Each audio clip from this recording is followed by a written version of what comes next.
Bonjour à tous, c'est Jean-Luc Roux sur sa chaîne YouTube. Aujourd'hui, nous allons voir pourquoi le Pentagone a besoin d'un tsar quantique.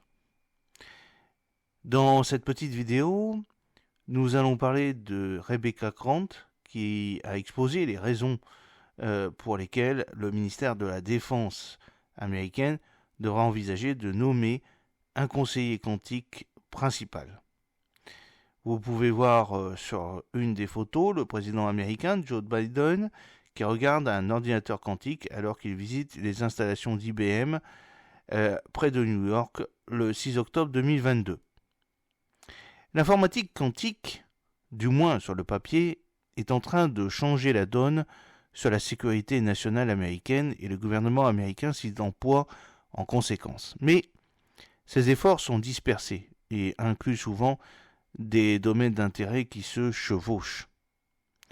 Dans cette nouvelle vidéo, nous allons parler de Rebecca Grant d'Iris Research qui appelle le Congrès à nommer un responsable principal du DoD pour débattre des différents axes de recherche quantique. Alors que vous pensiez que les drones, l'intelligence artificielle et les missiles hypersoniques étaient les incontournables des guerres du futur, voici une autre priorité, l'informatique quantique. L'informatique quantique change littéralement les bases des sciences de l'information. Le Pentagone le sait et alimente la recherche en sciences de l'information quantique depuis des années. En fait, au sein du gouvernement, il n'existe pas moins de 14 centres axés sur le quantique qui travaillent sur des problèmes allant des communications à l'informatique extrême et à la distribution par intrication par un cryptage sécurisé. Et c'est là le problème. Il y a tout simplement trop de cuisiniers et aucun chef cuisinier dans cette cuisine. C'est pourquoi la représentante Elise Stefanik, républicaine de New York, envisage de légiférer pour créer un conseiller quantique principal pour le ministère de la Défense américaine. Une personne qui serait habilitée à gérer le portefeuille de programmes quantiques actuels dans les services, les commandants de combat et les principaux partenariats industriels. C'est une excellente idée à condition que le nouveau tsar Quantum ne soit pas coincé dans un bureau en D, isolé des principales discussions politiques et budgétaires. Les services ne manquent pas de talent et ils ont été proactifs sur cette technologie. Par exemple, l'armée de l'air américaine utilise déjà des technologies quantiques pour un cryptage sécurisé, une faible probabilité d'interception des communications et une navigation inertielle pour les vols de longue durée, selon le docteur Michael Hajduk, qui est directeur adjoint de la direction de l'information du laboratoire de recherche de l'armée de l'air américaine.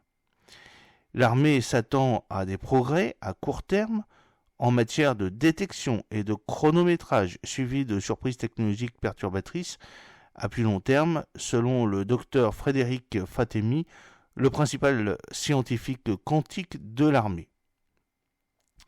L'été dernier, la secrétaire de l'armée, Christine Wormuth, a désigné le bureau de recherche de l'armée comme le centre officiel de recherche sur les sciences de l'information quantique au ministère de la Défense américaine.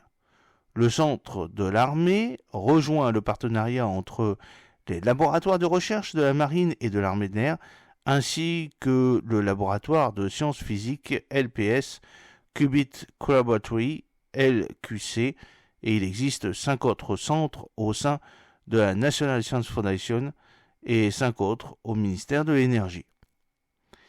Le secteur privé va bien sûr de l'avant. L'Air Force et IBM travaillent ensemble depuis des années sur les capacités quantiques. Brackett d'Amazon exécute des tâches quantiques pour les clients en tant que service. Inflexion, basé à Boulder, au Colorado, vient de dévoiler un plan quinquennal visant à fournir des ordinateurs quantiques tolérants aux pannes. Il est clair que le secteur privé estime que les technologies quantiques ont progressé à un point tel qu'une planification diversifiée à long terme est essentielle. Tous ces investissements sont sans aucun doute bons, mais il est temps pour le Pentagone américain de mettre de l'ordre dans ses rangs.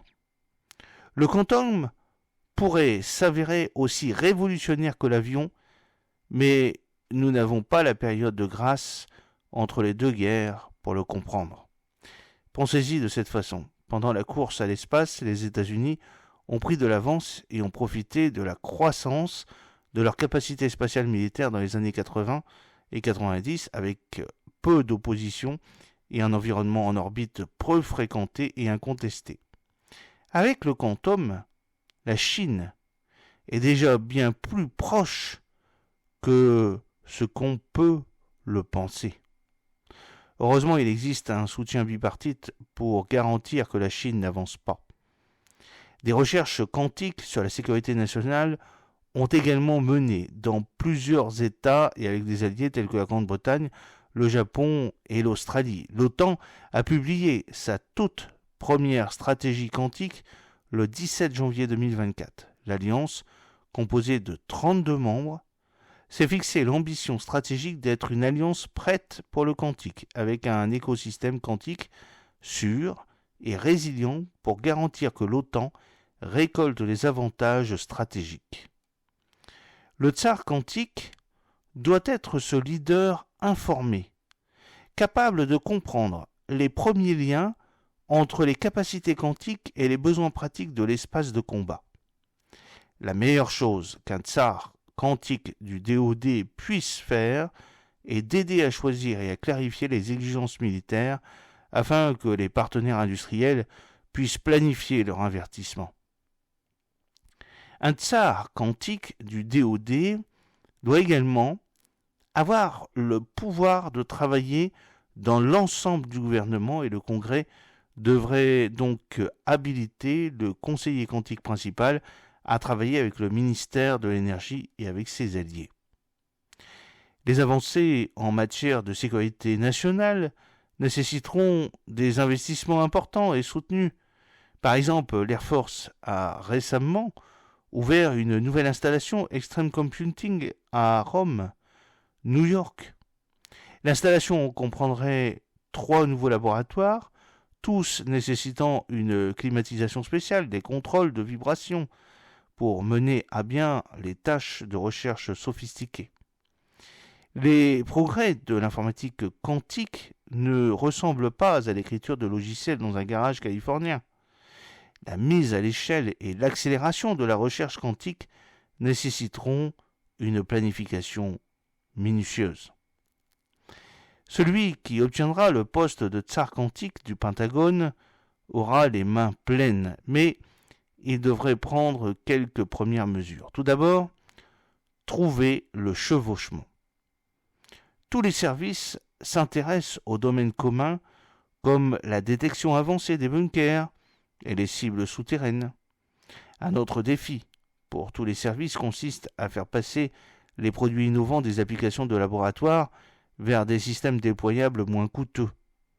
Découvrez où les domaines d'intervention se chevauchent et consolider la recherche. Deuxièmement, faites de la logistique un domaine d'intervention clé. Une grande partie des premiers investissements financiers et commerciaux derrière le quantum s'est concentrée sur la sécurisation et l'optimisation des chaînes d'approvisionnement. Et la logistique constitue une énorme vulnérabilité pour le ministère de la Défense américaine. Imaginez des destroyers de la marine incapables de recharger des missiles, ou des hélicoptères et des drones à court de pièces et de carburant. Ou n'imaginez pas, et regardez simplement ce qui arrive à l'Ukraine en ce moment. La corruption des systèmes de données qui propulse le combat moderne a un souci depuis des années. La chaîne d'approvisionnement devrait être l'une des premières à adopter des solutions quantiques. Enfin, l'accent mis sur la sécurité nationale, sur le quantum, devrait naturellement se traduire par des contrôles proactifs des exportations. Le ministère du Commerce doit définir des points d'étranglement, des puces ou des outils, par exemple, qui conduisent à des restrictions significatives, qui protègent les intérêts de la sécurité nationale, mais n'étouffent pas le développement du marché. La science de l'information quantique possède son propre vocabulaire original et ses concepts révolutionnaires. Cependant, il n'est pas nécessaire d'avoir une compréhension post-universitaire de la science de l'information quantique pour comprendre son importance pour la sécurité nationale américaine. Il sera important de trouver quelqu'un pour remplir ce rôle qui comprend comment opérer au sein du Pentagone. Mais la plus grande priorité est que ce leader quantique soit habilité par les plus hauts niveaux du département à faire avancer les choses. C'est là que réside l'énergie et il est grand temps de trouver un leader au Pentagone pour aider à renforcer l'avantage de l'Amérique. Le docteur Rebecca Grant est une analyste de la sécurité nationale basée à Washington, où elle est présidente d'Iris Independent Research et chercheuse invitée au Lexington Institute. J'espère que cette petite vidéo vous a plu. N'oubliez pas de cliquer sur le pouce pour la promouvoir, de vous abonner si ce n'est pas encore fait et de partager cette vidéo sur vos réseaux sociaux. À très bientôt, fidèlement, Jean-Luc Haut.